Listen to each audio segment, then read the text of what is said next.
Um, I want to thank everybody for getting out your sleighs to get here tonight. Thank you to the jet stream, finally, for making it necessary. So the three of us were in a really wonderful writers group a few years ago. Was it a few years ago? And gratitude to Deirdre for bringing us all together again tonight. I have to explain the name because I think it's probably strange. It comes from a book review in which the critic wasn't necessarily sympathetic to the subject matter, but maintained that good writing can make a cardboard box interesting. So we hope it is. Special thank you to Beck Underwood for the splendid graphic for the announcement, and to David and Greenkill for hosting.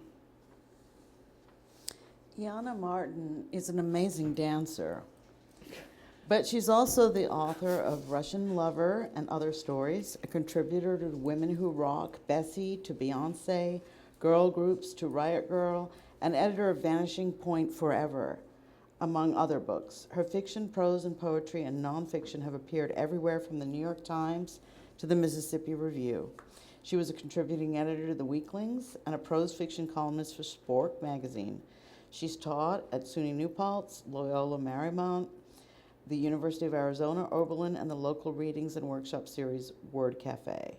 She's received an NEA, a Million Writers Award, and been nominated for Pushcart Prize.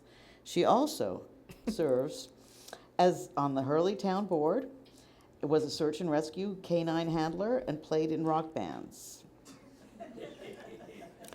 So it's all true, but the tenses might be a little... Yeah, did I miss tense? I'm no longer on the Hurley Town Board, and sadly my search dogs are all gone. But it's generally, like, the spirit of it is true. Thank you. I have to thank everybody, too, before I get started, like Deirdre Day and Melissa Holbrook Pierson for inviting me to join them to begin with, and the reality of being in a cardboard box. I mean, this was kind of during the pandemic, so we were trying to insulate a bit. And I want to thank all my compadres who are helping me with this book that I'm going to read from. And I have to shout out Socrates for giving me a grant to keep me going. The journals where some of this is being published, and the writers inspiring me, and David for this rocking space and this rocking arrangement. And yeah, gotta say that. So this is from a book I'm working on called Long Story Short.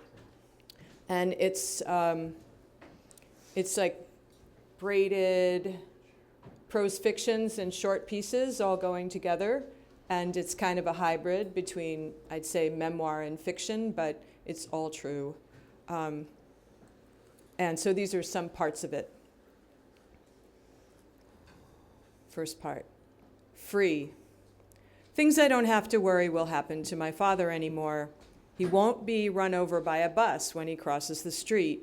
He won't get heat exhaustion if the power goes out in his building after a storm. He won't be stuck in an ice-cold apartment if the heat stops working, and he won't freeze in his chair. He won't go outside in the snow in his shoes and stumble and fall in the slush. He won't suddenly forget where he is going and get lost somewhere in his own neighborhood. He won't have misplaced his credit card again and have his ID stolen. He won't dart across Madison Avenue on the diagonal and get run over by a cab.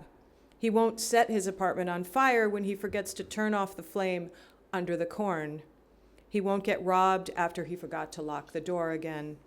He won't get punched when he says something racist or sexist or inappropriate or old-fashioned or funny, not funny to strangers.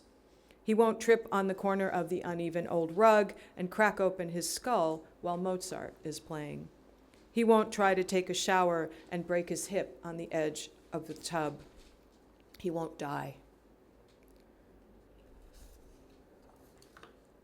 Cooking show.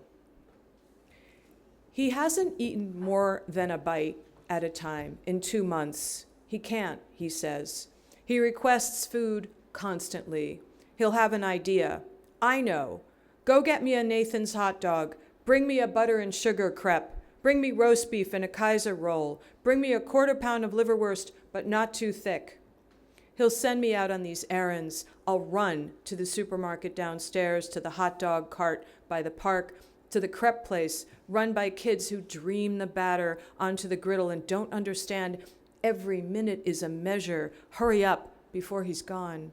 He doesn't eat much of any of it. He can't, but he's still trying.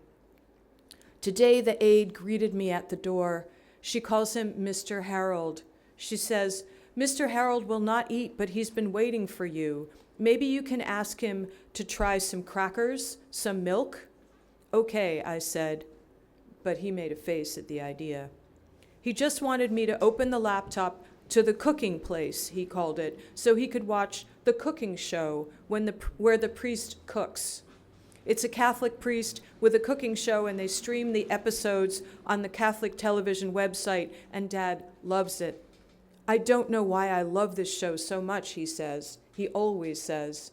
The show is also on television, but he can't watch the television for some reason, so I found it online, and now he waits for me. That's the only time he'll watch. "How did you find it?" he always asks me. It's amazing.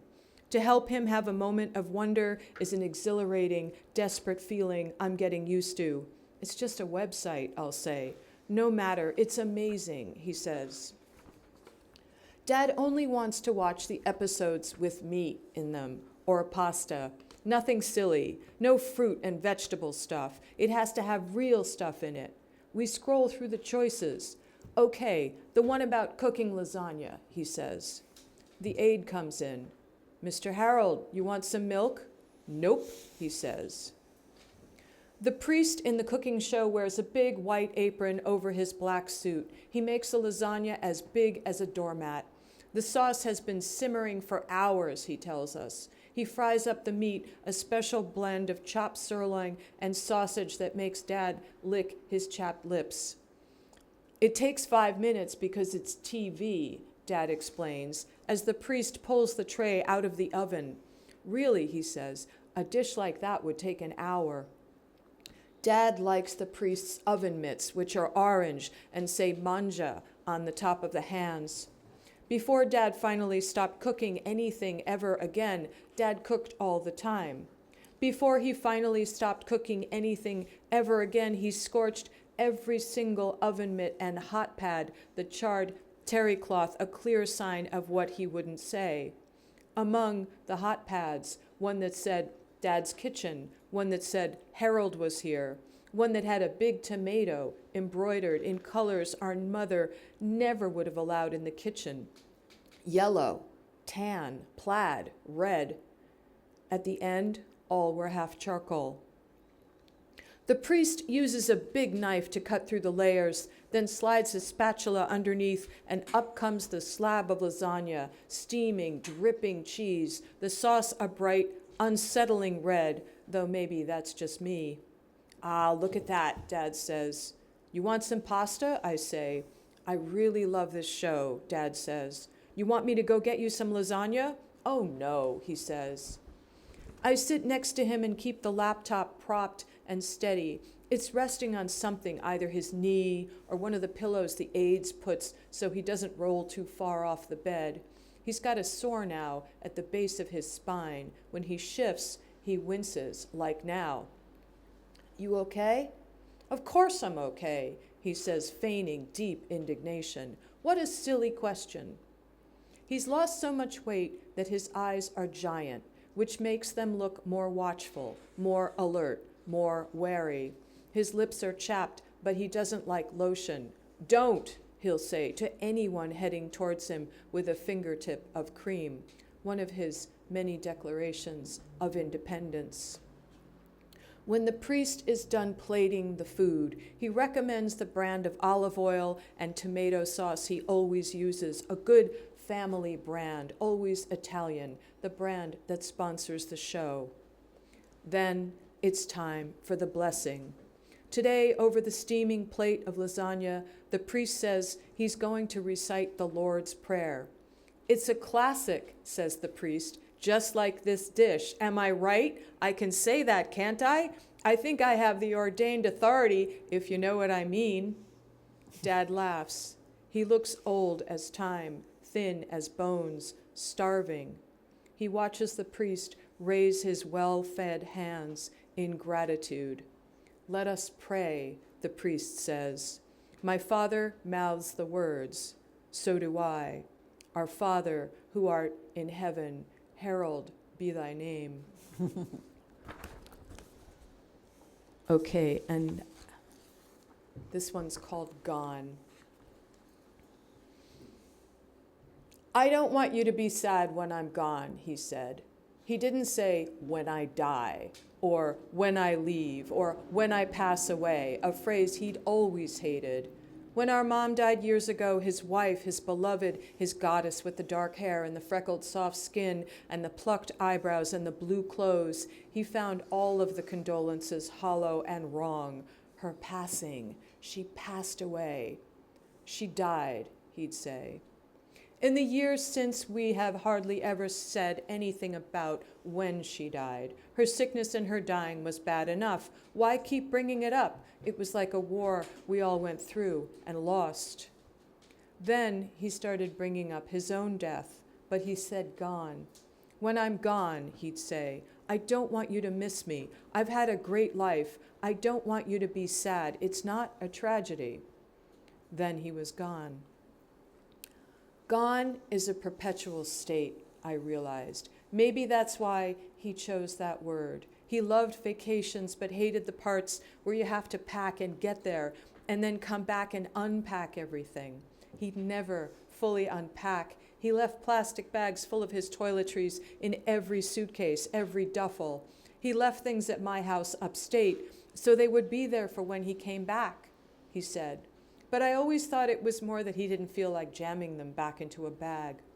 If we all went for a weekend, he worried about heading back the entire time, or finding a parking space, which he was sure was just going to be a disaster.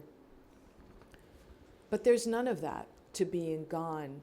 It's simply gone, in a perpetual state of goneness, as if they decided it was time to just go off to do something far more fun and interesting, which of course is what seemed to happen the morning after he died, except instead of being gone, he was with me. It was Thursday morning, the day after he died, and I was out in Brooklyn at Alex's house, feeling the weight of absence, the aftermath of the long, slow decline, and then the rapid bending and folding and rattling, the yellowing of the air and the catch in the throat every time I took a breath, and a dread of how it was going to feel to move forward without him. And instead, still in bed, I felt something gleeful, full of joy, delight in the room. But it wasn't me. It was an impishness, a hoo-wee, of someone finally getting the chance to see something they'd been waiting to see for so long. Dad had been bedridden for months. He couldn't go anywhere. He was stuck. We would all say, we did this, we did that, we went there, we ate this, to keep him somehow connected with the world, to keep his appetite. But he didn't want to be connected with the world, and he had no more appetite. Restless in his room and in his bed, he had said to me once or twice, I think I would like to take a trip to your place upstate, just for a couple of weeks, just to get a change of scene. I got so excited by his bedside, by the idea of this, and I started talking about how easy it would be, that Alex would come get him and pick him up in the car. I said this knowing that Dad couldn't possibly get out of bed, let alone stand, let alone get in a car or sit in the car for 2 hours up the thruway, let alone climb out. But I kept talking, excited and fake hopeful, until he pulled the towel he had in bed up over his face, as if to disappear, like, okay, that's enough. The air in the Brooklyn bedroom Thursday morning was shimmering. The faded and stained old curtain we hadn't replaced yet in the bedroom window was bright white, like it had gone through a bleach bath, though we hadn't done a thing to it. Oh, I said as I got out of bed, there you are. What I figured, as if it were the most normal thing in the world, was that Dad, on his way to being gone for good, on his way to some kind of perpetual forever, maybe on his way to meet our mom on the endless beach, she in her blue smock and he in his old officer's uniform. Or both of them just light, just brushstrokes, who knows, that he had decided to make a quick stop and see how his daughter spent time out there with her Brooklyn husband in the wilds of that outer borough, and that since everything was magic now, of course he could. And so he did. That there was a kind of envelope in between presence and absence, and he'd slipped into it, same as putting a token in the turnstile. "Wow," I heard him say. It was probably the ceiling fan's momentum and maybe the neighbors baking or cooking something, but the pull chain hanging from that fan was winging around in a big circle, and the room smelled like fried bread. Years before, when Dad got out of the hospital after the big heart operation, he had to have a physical therapist. He was dreading it. He refused to cooperate ahead of time. He called it malarkey, and then, as if we needed that explained, told us that was Bronx for bullshit. Luckily, the therapist was a nice blonde from Tuckahoe Road, but she couldn't get him to do anything. They would go walk the hallway on the 5th floor, just right outside his front door, and she would say, "Now stay steady, hold on to my arm," and instead he would let go, kick up his heels and flap his elbows and put on a mad grin and jog in place with his knees up to his chin. "See," he'd say, nearly losing his balance, but not, dancing down the carpeting, "I'm fine," and then winded, he would not move for days. "That you?" I said in the bedroom. "So this is where you live." He was looking at the bedroom through my eyes. "It's really nice. What high ceilings, what nice rooms, what a nice layout. It's so big." He followed me into the bathroom and looked in the mirror with me. "What a nice big bathroom," he said. "Everything is so clean." When I went back into the bedroom to change out of pajamas, I could feel him staring, hovering. "I'm your daughter," I said. "Some privacy?" But it wasn't a bad feeling. He just wanted to see. He just wanted to see his daughter healthy and alive and strong. And here's the odd part. For a moment, being a chip off the old block, having been born with his exact face and always told I looked just like him, I felt like I was showing him this woman's body on this person that otherwise was such a guy. Then I remembered, I'm not a guy at all, and I'm a wife, and I'm wearing a wedding ring, and I'm a woman. Hey, Dad. Bra on, shirt on, jeans on. I looked out the window to the backyard. "What a nice yard outside," Dad said. Instead of those scrubby weeds and dirt, it looked like a jungle, a paradise. The ragged, stubborn, woody rows of Sharon bushes with their murky purple flowers were giant bouquets soaring out of the ground on their wild green branches. That sparrow, that bee, divine, animated, amazing. This is great. He walked me down the stoop and down those Brooklyn streets and right down into the subway. Once in the car, he could hardly sit still, staring at all the people on the train the way he probably used to, all those days to and from work. He always took the subway. He took it at 90. He'd powered down and up the stairs back then to the 6, to the 4, the IRT, the BMT. He knew all the old train names. "The subway is a remarkable invention," he'd tell me. "There would be no city without it." On the train car was a woman sitting a few seats down, eating a big fried chicken sandwich and drinking the same orange juice he loved to drink. "Oh, that looks good," he said. "Why don't you go take a bite?" "I can't do that," I said. "Ask her where she got it," he said. "I can't do that," I said. "People sitting all around us in their interesting clothing, but everybody's on their phones. No one reads the paper anymore?" There, at the end of the car, was a man reading the paper. "Wrong paper, it's the New York Post. That's the worst paper," he said. How things have changed. Outside again, the morning light was brilliant on East 86th Street, Dad's old stomping grounds for literally 97 years, except for when he was up in the Bronx or in the war or in Leonia, New Jersey. But even then we'd come into town for German food. He couldn't stay away long. And this morning there were window washers climbing the sheer face of a new building in the sun.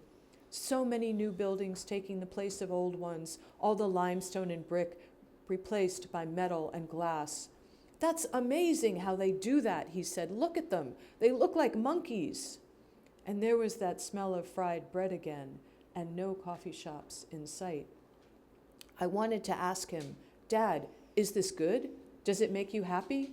Did you want to make sure we'd be okay? Are you sad that you haven't seen any of this in months?"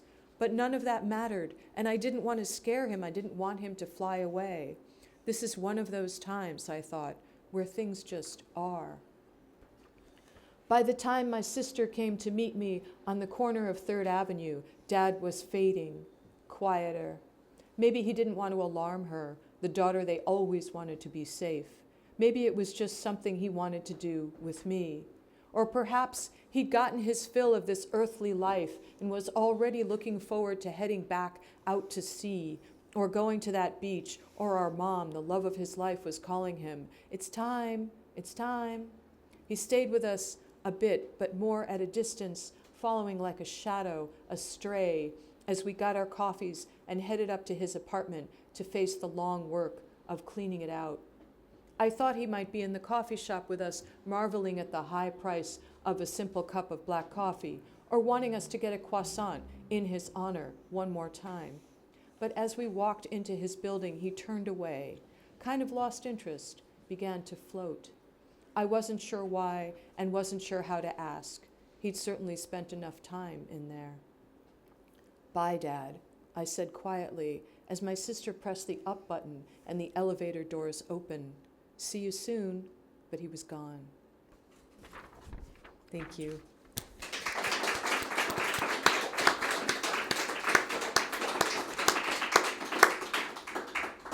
So, now I get to introduce Deirdre.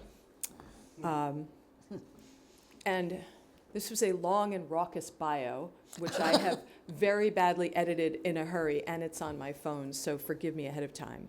Deirdre Day received numerous awards for her poetry and her artwork, including the Cobb's Hill Hunting and Fishing Day Duck Portraiture Contest. Wow. The Family Circle Children's Poetry Prize, and the first prize in the Rochester Fire Safety Awareness Children's Poster Contest. So then she went on and she got a degree in semiotics from Brown University right at the only moment in history when it was possible to get such a degree. And then other things happened, and then she made forays into secretarial work and advertising copywriter, and won awards for her Milk-Bone dog biscuit commercial featuring the dog from E.T. But soon she decided this kind of thing was not for her. And then she did some other things and went to grad school. So her articles and essays have appeared in the New York Times, Al Jazeera, Salon, The Weeklings, yay, The Weeklings, Laundry Today, Bank Systems and Technology, I love that too, and much more. She currently lives in the Hudson Valley, and her current memoir is Clutch, The Fate of an Inconvenient Woman. Also, she's got a pile of manuscripts a hair's breadth from completion that includes The Book of Martyrs, a memoir, Better Sex More Often, a collection of stories, and The Map of the World of Products, a novel. She also creates rock sculptures in unvisited places, as well as enormous collages which have been shown most often here at the Green Kill Gallery in Kingston. Deirdre Day. Thank you. Thank you. Clutch is a book I've been working on for the last 2 years. I have never read memoir aloud to anyone, so this is kind of exciting and scary. Just don't say ossifer. Ossifer. Clutch is the story of my terrible divorce. September 2008. There are people with blowtorches melting down my lawn furniture.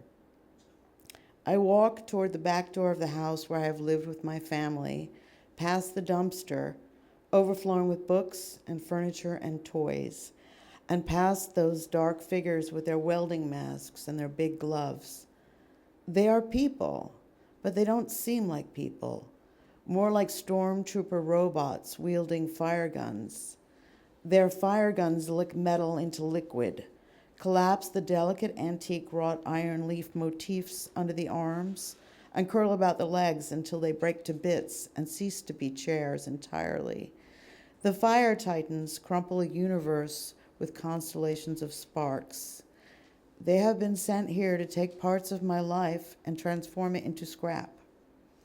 I walk past them on the path by the vegetable garden, the cherry trees, the grape arbor to the back of the house, all accompanied by a sound like a great and fierce wind.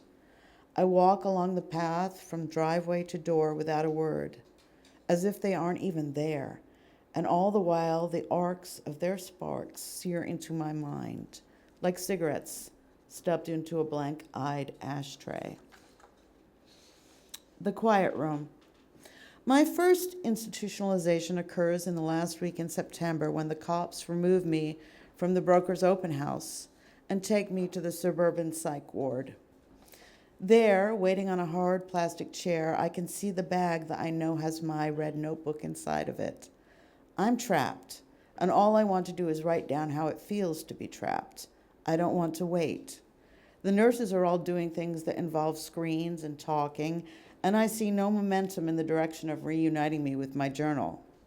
I need to write things down, things that are happening to me. How can I squander the details? I see my bag just sitting there, doing nothing. I haven't even traversed the 8 feet from the uncomfortable chair to the nurse's peninsula before I'm on the floor with 2 or 3 of them upon me. Now they have me trapped. They tell me to calm down, as if telling a caught creature to calm down can ever make any difference. These orderlies have sprung fully formed from out of nowhere and pounced like beasts of prey picking off a straggler.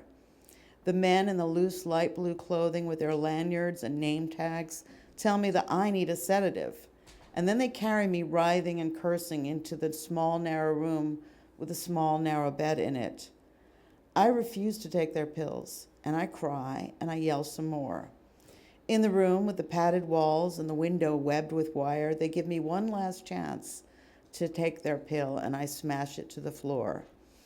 And they say that I can take it the easy way or the hard way. And I say, I'll take the hard way. I wake 26 hours later. I can see all the nurses and aides through my little porthole. For a while, I weigh my options. This does not take very long at all. Once I emerge, I get assigned a room. My roommate is packing her pink suitcase even as I arrive, and so we are only roommates for about an hour. I ask her how I can be like her and be the one packing to go home. She says, go to all the activities, and she adds, participate. Compliance. Everything that befalls you in the bin involves being corralled into a group. In the dining room, we eat from plastic trays with little cartons of milk like in elementary school. In the activity room, as in kindergarten, we glue pom-poms and popsicle sticks together. No X-Acto knives, no encaustic or welding, no inhalants of any kind. In the music room, we percuss languidly. Tai Chi is a gaggle of torpid trains hampered by the lack of belts and shoelaces. Even gatherings that are informative, like those on meds, re-entry, and coping, are really a form of group with handouts and quizzes. Twice a day in big group, we sit in a circle and talk about our feelings.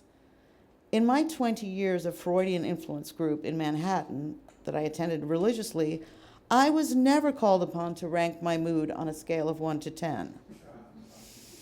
There is a woman here who insists every day in the morning and then again in late afternoon that she is at 10. I wonder about her and what things must be like outside if this is the best she's ever been. The tension between the demands of the group and the exhortations of one's private demons are countered by the handouts and the videos and the charts and order, order, order.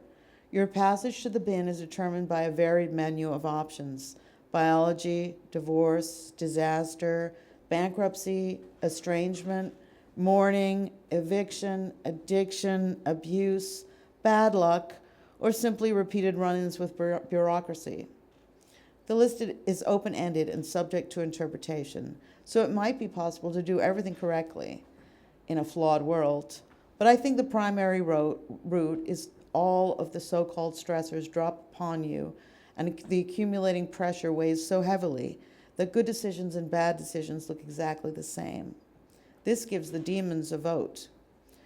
Group replies to the wildness of demons with plodding insistence worthy of a certain kind of TV detective, from a Swedish procedural, for instance. Group is predictable, dense, and safe. In between all the groups, I walk. I walk around and then around again. When I hit the end of the corridor, I stop, I pivot. In all the times between activities and meals, I am walking, walking, walking. After a while, some people adopt my walking habit. One of the walkers, along with me, is the Santa Claus figure. The SCF has a wealth of experience at a number of bins across the Northeast. He is well versed in the pros and cons. He knows the bin where Robert Lowell has been and the one where Ezra Pound entertained a stream of literati. The SCF believes that this suburban bin that we are in is pretty good. He approves of the food and the staff, and I appreciate that the SCF can contextualize this particular bin experience with comparisons to past bin experiences, that he seems to know the ropes. The bin gets a lot of repeat traffic, which is both good and bad.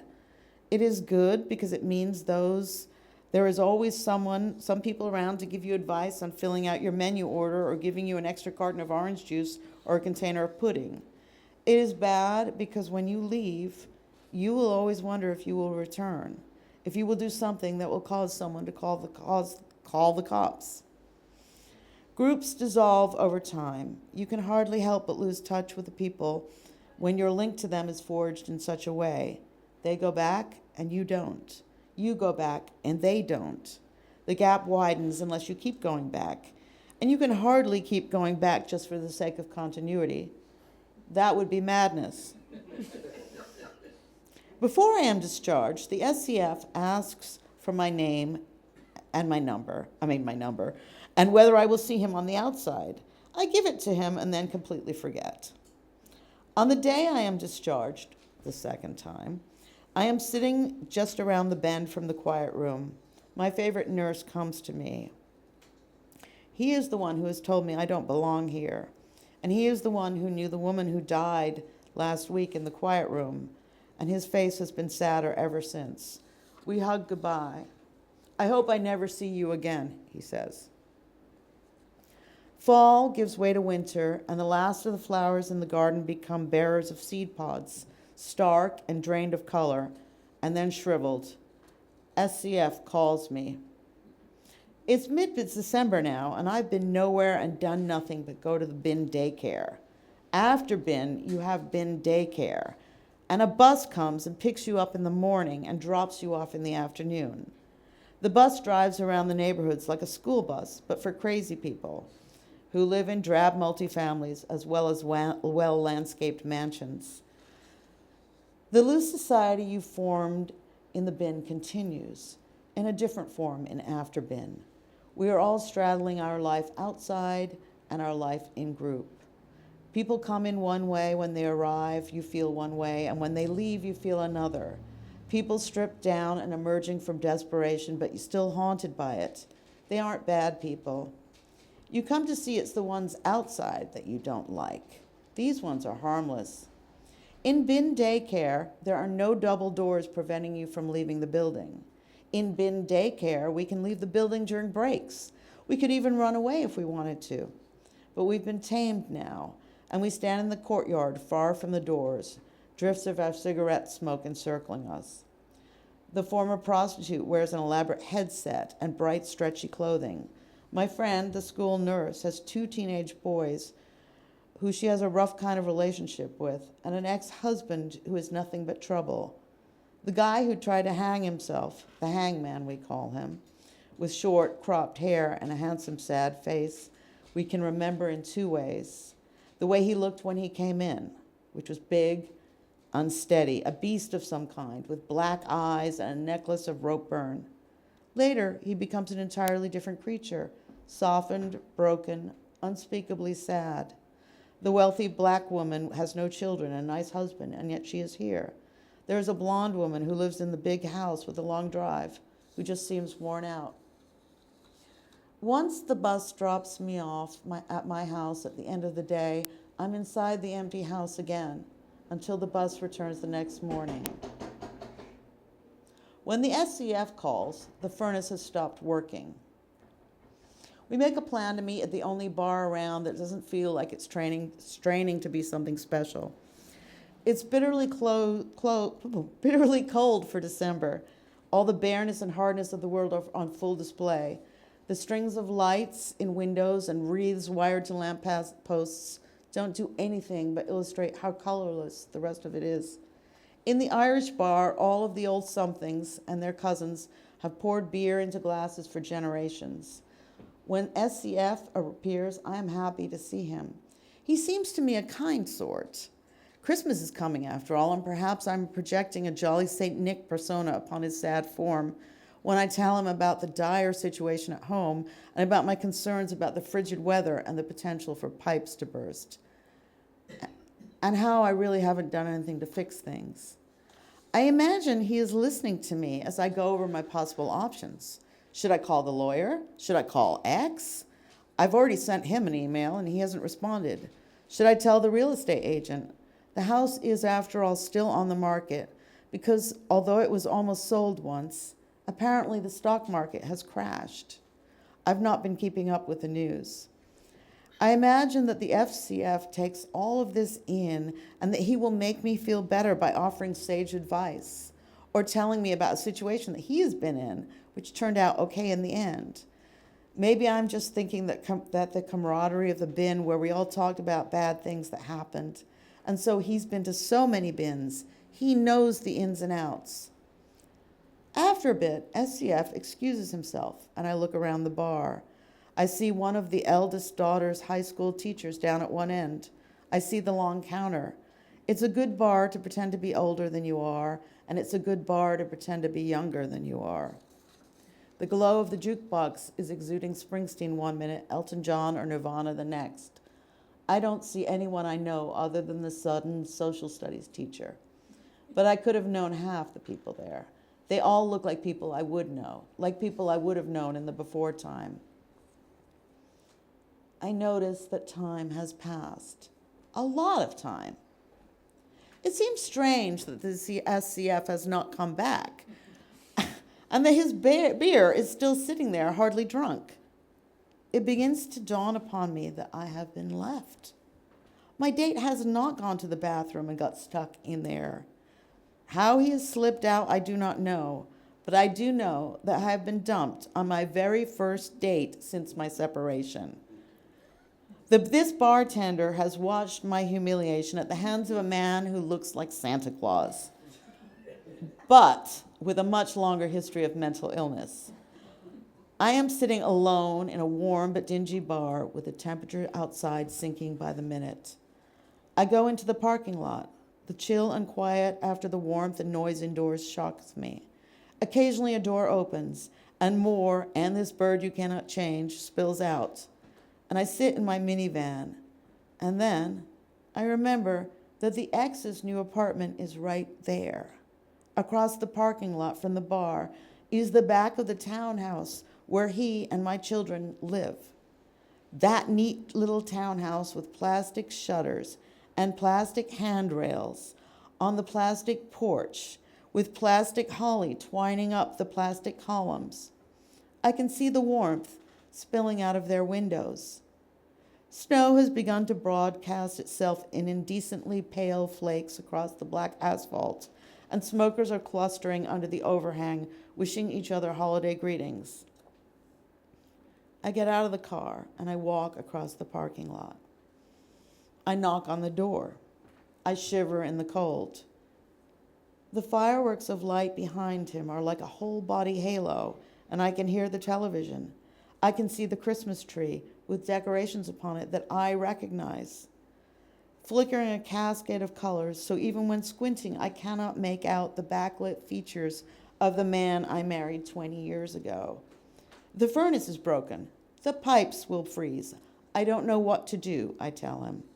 After all, it's his house too, his pipes, his furnace. Never come here again, he says, and closes the door.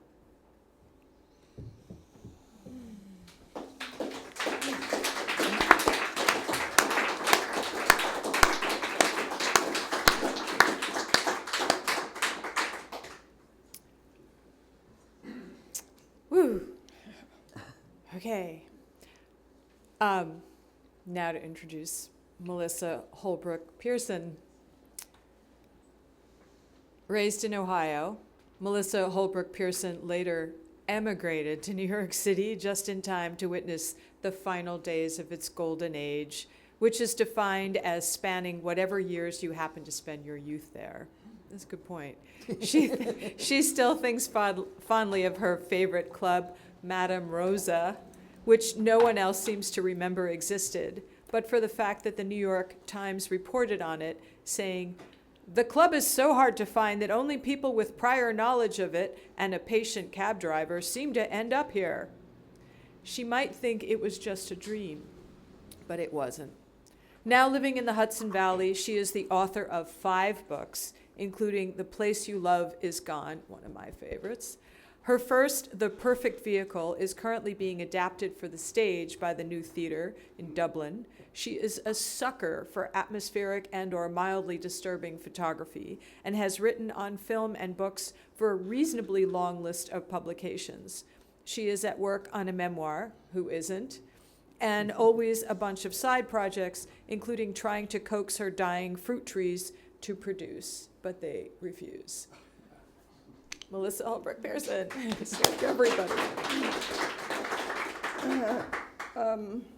I'm going to shift gears for y'all, so get ready.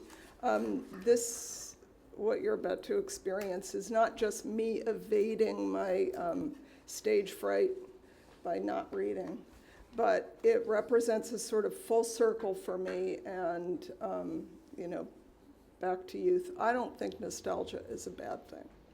I really don't. So this is my experiment in nostalgia, and I have to thank Beck Underwood and my collaborator, Larry Fessenden, without whom this thing wouldn't exist. So, and I'm sorry, I forgot popcorn. Oh well. Roll it.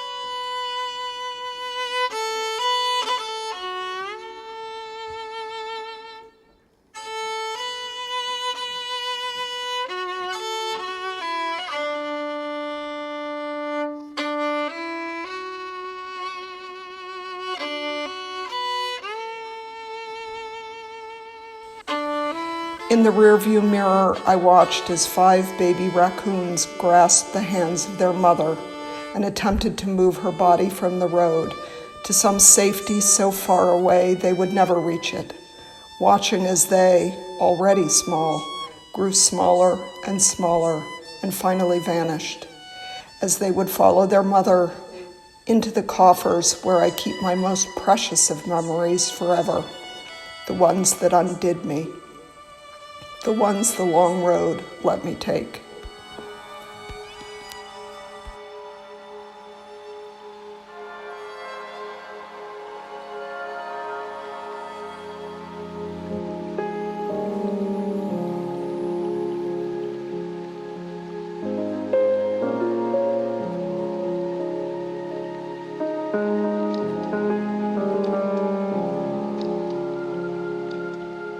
The mossy rocks in the slow stream are a clock, recording the hours, the years, the eons that made of them first a canyon, then a cathedral, then a small thing on which you catch your foot, so you slip into the waters of forgetting. They pass by relentlessly. In this, they are another wonder of the world, but invisible.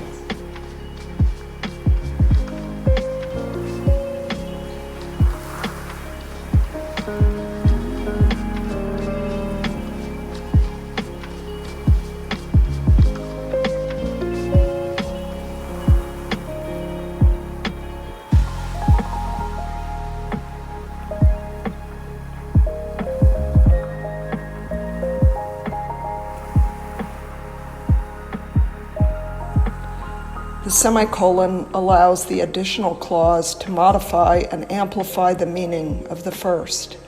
And so the new day is a semicolon to the previous day, which ended in a sleep and a sort of forgetting that is also a remembering. It happened, but it is gone. It leaves a residue in what we are able to say in the morning, and the morning will become a faint echo behind the words chosen to be uttered the next.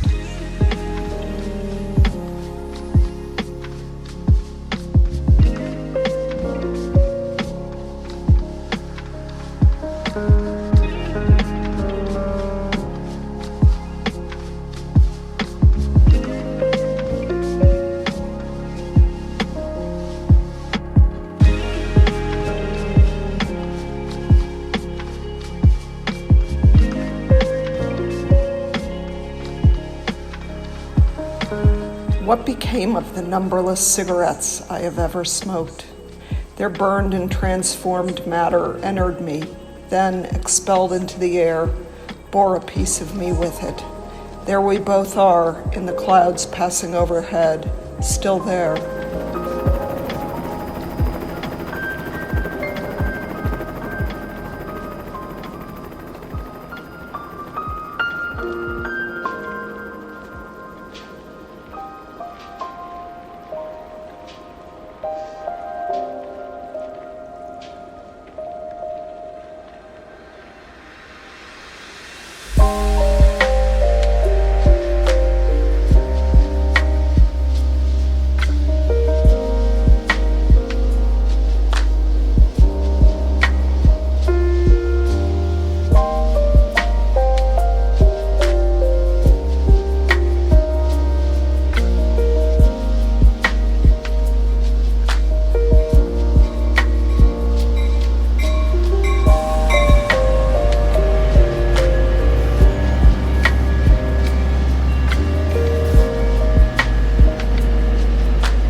After dinner, in the girls' bedroom, she put Joni Mitchell's Blue on the turntable, but left the changer pushed back, so that when we finally stopped whispering in the dark, and she had long ago put her sewing aside, she made things, always making things, out of beauty and thread. It played side B through the night, over and over, the feet made to fly on the surface of cold, ice cold, 100 times. Now the girl is gone, my friend who I worshipped, wanted to be.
Their titles in fake old woodcut font, things like I Remember America, The Cracker Barrel, A Reverence for Wood. Old people had shelves of them, and of what interest could they be to the young, engaged in attaining the future at top speed, no need for the rear view. But Eric Sloane was a rare seer, and bearing an internal seismometer that told him the ground would soon break up underfoot. Instead of collecting provisions, though, he saved the discarded artifacts of an age that was passing, and with it, 9,000 years of knowledge. He put these tools, these plows, shovels, adzes, hooks, chains, and wagons in the pages of his books before they vanished into rust, returned to earth. They are memories, they are dreams, they are us. His rust, too, is kept on the grounds of the museum he built, the one that displays 49 different types of plane. On the rock that is his memorial is his prediction. The only value of age is that it gave time for someone to have done something worthwhile. There is nothing more worthwhile than remembering. Remember, too, what was once here, what once occurred, what you saw, what you drove past. Look at the evidence falling like water on dry ground. You had a life. Full, rich, absurd, sad, but mainly in the effect of having forgotten so much that these relics remind you of. Where did it go? In what box is it stored? A mystery to have lost so much you might have saved. Keep marveling at these moments flipping past like cards, along with them their third dimension. Here are but two. Where'd the other one go? It must still be here somewhere inside you, repeating, repeating, repeating. Am I too sad? You always told me I was, but it's not sadness really. It's just looking for the rest of what might have been. All these miracles, recursively passing.